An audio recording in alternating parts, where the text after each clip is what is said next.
திருஞான சம்பந்தரும் திருநாவுக்கரசரும் சுந்தரமூர்த்தி நாயனாரும் தந்தவை முதல் 7 திருமுறைகள். 8ஆம் திருமுறை மாணிக்க வாசகரின் திருவாசகம் முதல் பகுதி, திருக்கோவையார் 2ஆம் பகுதி.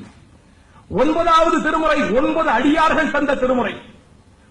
திருமாளிகை தேவர், கருவூர் தேவர், சேந்தனார் சேதுராயர், கண்டராதித்தர், பூந்துருத்தி காடநம்பி, புருடோத்தம நம்பி, திருவாலிய அமுதனார் வேணாட்டடிகள் என்ற 9 அடிகள் தீட்டியவை 9ஆம் திருமுறை.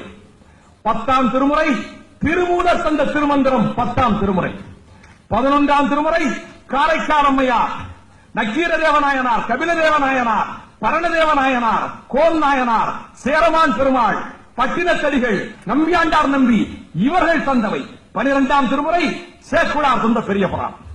இந்த 12 திருமுறைகளின் அடிப்படை நமசிவாயம் என்ற 5 எழுத்துத்தான்.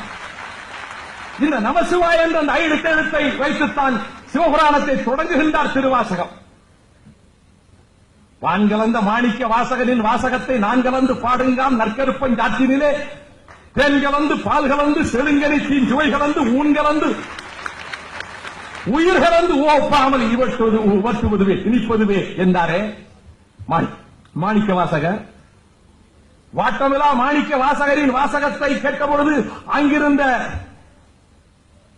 பறவைகளும் கீழ்சாதி பறவைகளும் வேட்டமுறும் பொல்லா விலங்குகளும் விஞ்ஞான நாட்டமுறும் எண்ணில் இங்கு நான் அடைதல் வியப்பு அன்றே.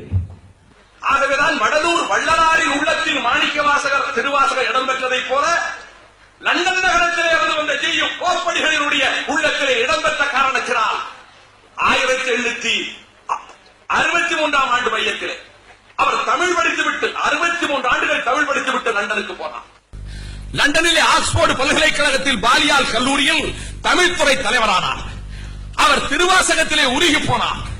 அந்த கல்லூரியினுடைய தலைவர் பெஞ்சமின் ஜோவத் என்பவரோடு ஒரு நிலா வெளிச்சத்திலே நடந்து போகிற போது, உலகில் திருவாசகத்தை போன்ற ஒரு நூலை இதுவரை நான் படித்ததில்லை, தமிழிலே இருக்கிறது என்று சொன்னபோது, அதை நீ மொழிபெயர்க்கலாமே என்று அந்த பல்கலைக்கழகத்தின் தலைவர் கூறும்போது எனக்கு புதுமை வந்துவிட்டது. அதை மொழிபெயர்க்கும் ஆற்றல் இல்லை, எனக்கு மொழிபெயர்க்கக்கூடிய அளவுக்கு என் வயதில்லை என்று சொன்னபோது, to have a fine work in progress is a way to live long. You will live till you finish it. ஒரு நல்ல காரியத்தை பெரிய பணியிலே முன்னேறி செல்வது நீண்ட காலத்துக்கு வாழ வழிவகுக்கும்.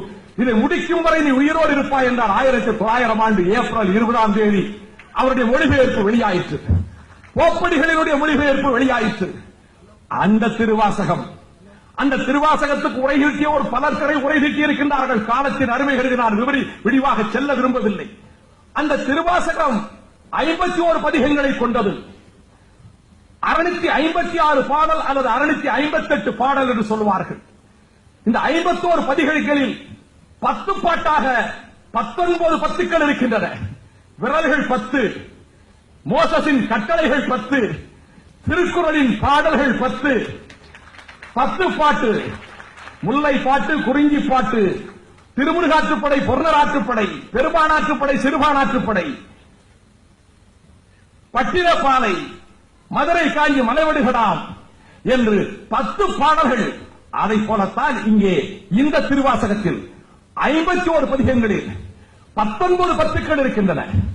அச்சப்பத்து, அடைக்கலப்பத்து, அருள் பத்து, அதிசய பத்து, அற்புத பத்து, அன்னை பத்து, ஆசை பத்து, உயிருண்ணி பத்து, கண்ட பத்து, குயில் பத்து, குழாப்பத்து, குழைத்த பத்து, பிடித்த பத்து, பிரார்த்தனை பத்து, புணர்ச்சி பத்து, யாத்திரை பத்து, வாழா பத்து.